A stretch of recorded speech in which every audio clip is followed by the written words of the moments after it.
back again guys, mga kaligali. Isang vlog na naman ang inilaan ko sa inyo para sa araw na ito. Tiyempo, may bukas na pasukan papunta dun sa loob pa ng palasyo. Tignan natin kung makakapasok tayo dun. Tara, samahan nyo ako. Hindi nyo kailangan ng passport, hindi nyo kailangan ng visa, at hindi nyo kailangan ng ticket sa eroplano guys. Click nyo lang yung subscribe button at samahan nyo ako maglakad o mag-tour dito sa loob. Explore natin, tara. Maligalig ng Europe kasama nyo dito. Sumama, tara na at magala. Kasama ang maligalig kahit san man magpunta, kahit san ililibot. Kayo ay iikot kahit saang sulok, basta makalimot. Mga kaligalig, kasama kayo dito. Kulitan at asaran, tawanan at mga biro. Tara at sumama, tara at magala. Kasama ang ating maligalig, sumama ka dito. Mas merong pumukaw ng atensyon ko. Meron akong nabasa doon na isang palasyo dito sa kinalulugaran ko. Kung hindi ako nagkakamali, yan yung hinahanap ko, sa Remba Palace. So try natin pumunta dyan guys. Samahan nyo ako, itutur ko kayo dyan pag pinagpala tayong nakapasok ngayon dyan. At kung yan nga yun, tara, samahan nyo ako. Medyo masalimuot itong nilalakad natin. Hindi naman masalimuot, may thrill. Pag yung pa ako na. Tara, ang hinahanap ko talaga yung nandun. Ito yung tinurong daan. So baybayin na lang natin guys. Medyo paahon. Ayun, dyan tayo nagmula. Ito. Tingnan natin. Ito sana yung ating hinahanap. Bigo tayo lagi sa pag hinahanap natin ni Castle eh. So sana ito matagpuan natin at makapasok tayo. Sa tingin ko kasi ito guys eh. At yung kanina, yung kuha natin dun sa kabilang side yun eh. Pero we're hoping that ito talaga yun. Medyo paahon, kaya hingal.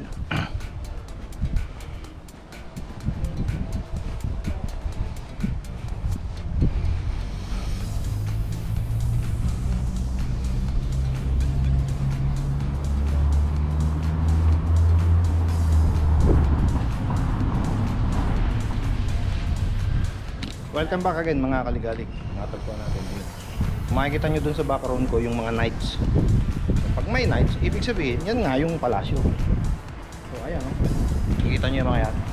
Papasukin natin ang loob ngayon yan. Tara, sama kayo.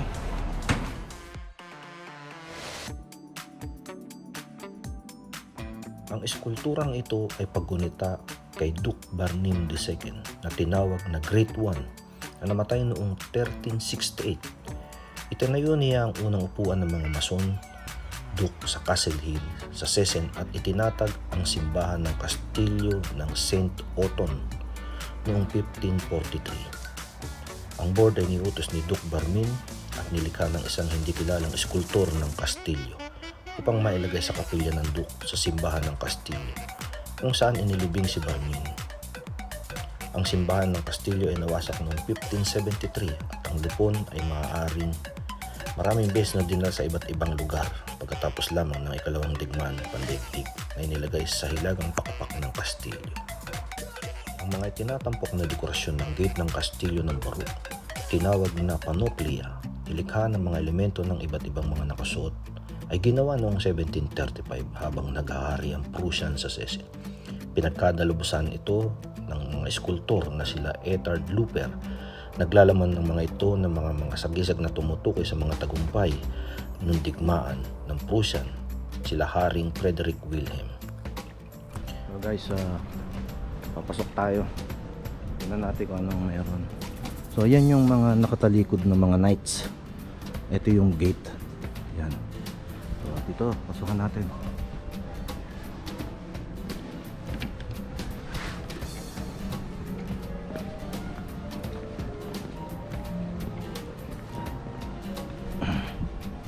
Siyempre, nung sinaunang panahon, castle siya. O ginagamit siya ng mga hari, mga fraile. Hindi natin alam kung ano. Hanapin natin ang istorya nito. Napakalaki ng palasyo na to.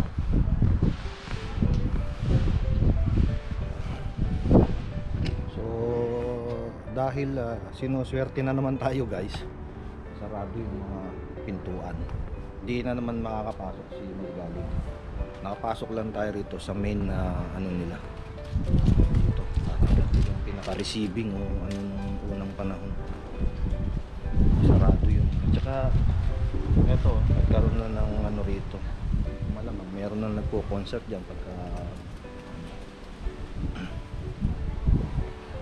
Pero subukan natin maghanap na ibang pintuan na bukas at pasukin natin. Meron akong napansin guys at pumukaw sa aking atensyon. Kaya binalikan ko at isa-isahin natin para makita nyo rin at merong malamang ibig sabihin tong mga images na to na nasa pader. Sa bawat poste ng palasyo meron. So, tignan nyo na lang. Ayan siya guys, oh. Bawat haligi ng poste may mga images. So may mga meaning ito, kaya lang wala tayong mabasang history nito rito Nag-iikot ako kung saan may mga nakasulat na. Actually nandun na nga ako sa malayo binalikan ko lang to kasi napukaw ang attention ko dito. Dahil sa makabagong panahon na may CCTV na, ayan, kaya nagbabantay. So tama, nandyan lang tayo. Tiyempo, may bukas na pasukan papunta dun sa loob pa ng palasyo. Tignan natin kung makakapasok tayo dun. Tara, samahan nyo ako.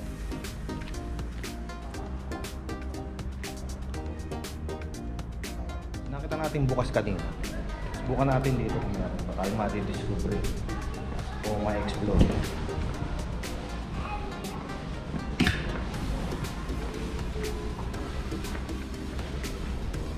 Wow, ganda pa rin dito. Dami rin dito ang turista guys. Parang may mga nagtuturo ng mga estudyante.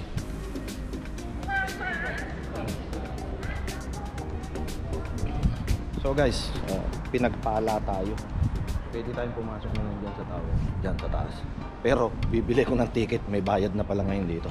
Bibili muna ako rito. Update ko kayo mamaya guys.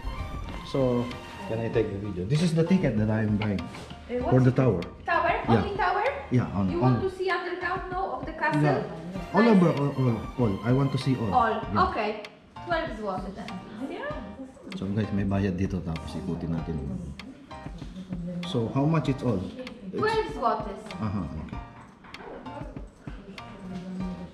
So 20 zloty all over the tower. 12? 12. 12. 8 zlotys. I was mistaken guys. Okay, thank you.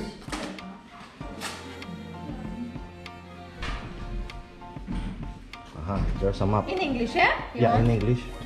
We are here now. Okay. You go here, J, to the gallery. Gallery J. Yeah? So this is the gallery. And then the tower E. Here. And please finish up until 6. Yeah, because okay. we are open until 18 Okay, o'clock. thank Do you. you need this or do you have this already? No. Okay, great. Thank you. Bye-bye. Bye-bye. Have a nice day. You too.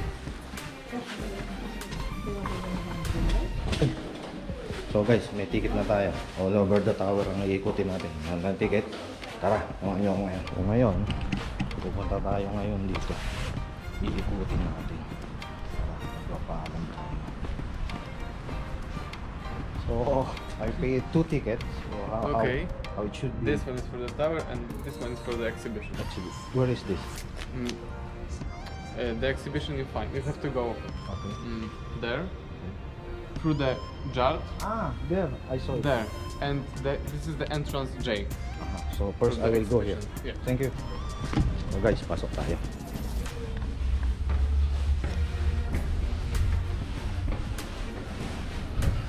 Ito yung mga ng palasyo. Nakita nyo yung daanan, no? Masikip. Unang panahon. Ganito lang dinadaanan pala rito sa mga kaharian. Paikot. Ito, kung alam nyo, dinadaanan ng mga knights. Sekretong daanan ko eh. Kasi mayroong malaking daanan. Ayan. Nagkamali nga ako dyan ako bumaba. So na-discover ko. Yan yung malaking daanan ng mga knights. Tapos, ito may kandado to. Ito. Makikita nyo meron. Tinanggal na lang siguro. Itong secret passage. Na dito sila tumatakbo. So, guys, mga kaligalig. Itong akyatin ko. Malamang original ito. Pero baka ito hindi na. Hanggang doon ang akyatin ko, guys. Makarating sa taas.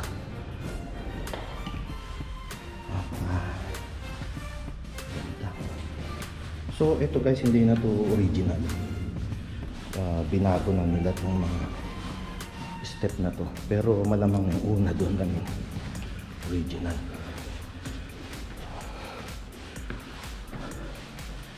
Tingnan natin hanggang doon sa tower. Mataas. Hingal ka ngayon.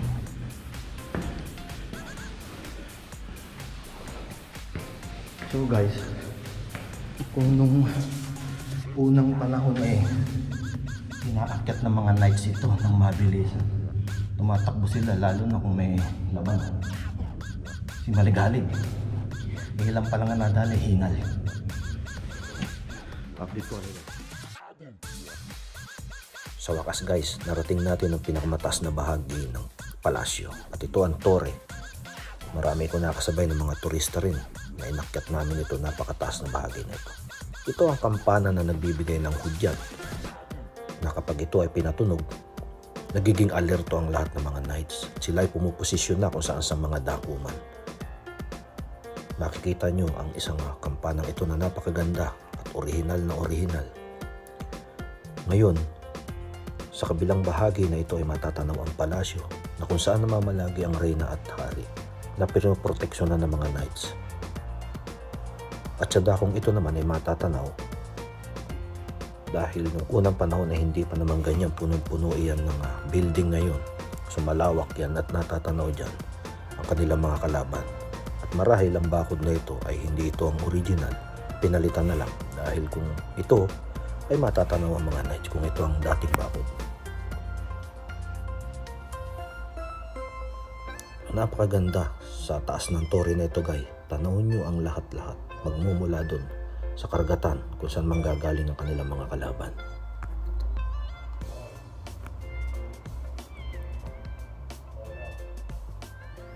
Ayan ang palasyo uli. At sa kabilang bahagi naman ang kulungan ng mga preso na kung saan sila pinarurusahan noong unang panahon. At yan ang papasukin natin sa mga susunod na araw.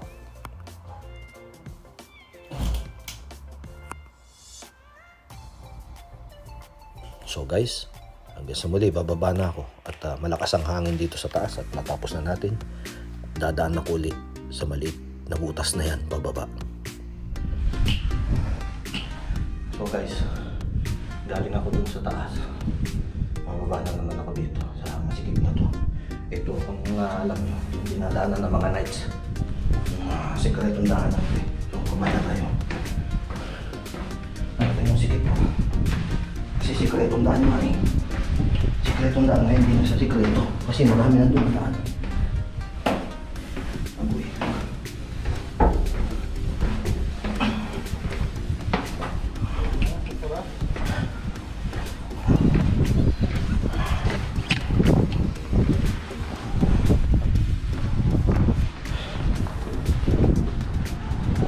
A nice view. It's a nice view. Unfortunately, it's burn my calories. I will go in the gallery. Thank you. Have a nice day. Mula noong 1533 hanggang 1840 o hanggang sa kasalukuyan, mula sa koleksyon ng Pomeranian Dukes, ang kastilyo ng Sesen ay imahe na nagpapakita sa isang simpleng pamamaraan ng pagtingin. Mula sa timog bahagi ng natatanging layunin na sumungguhitan ng tamang anggulo ng pag-ukit at papakita ng pagkalahatang balangkas sa kumpleto at pag-andar na magkakahiwalay na bahagi ng kastilyo.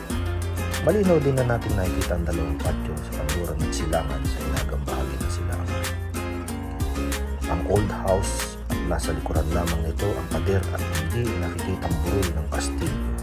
Sa paligid ng timog na bahagi ng patio nito, nariyan ang prison tower. Ang big house, ang administratibo at mga silid na magagamit sa taas sa bakurang kanluran, at mayroong ducal chapel, may beltry sa harap nito. Dito maaari ring kaming makahanap ng mga kwadra, mga bahay na maniningil ng buwis at isang napakadetalyadong katangian ng nakaukit na oso.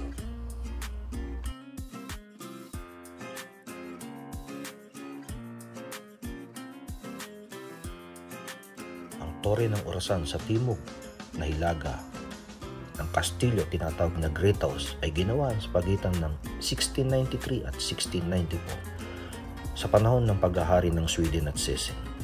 Ito ay isang obra maestra na gumawa ng orasan ng kastilyo ng hari ng Sweden, Casper Natarda. Pinalitan ng bagong orasan ng mas matandang mekanismo mula sa ika-6 na siglo. Ibig sabihin, mula sa mga oras ng mga dukes, mahusay na mukha ng orasan ng pinalamutian ng mga maskaron, higit sa 7 metro ang taas ng heraldic Pomeranian Griffins at Sweden Lion. Ang orasan unti-unti ngayon ay nagpapakita ng oras, kapansin-pansin na oras at tirahan sa pagpapaalam tungkol sa mga araw at buwan at mga yugto ng lunar. At ang mga petsa ay nilagay sa orasan ng mukha mula noong 1736 at 1864 bilang pagunita sa pagsasaayos.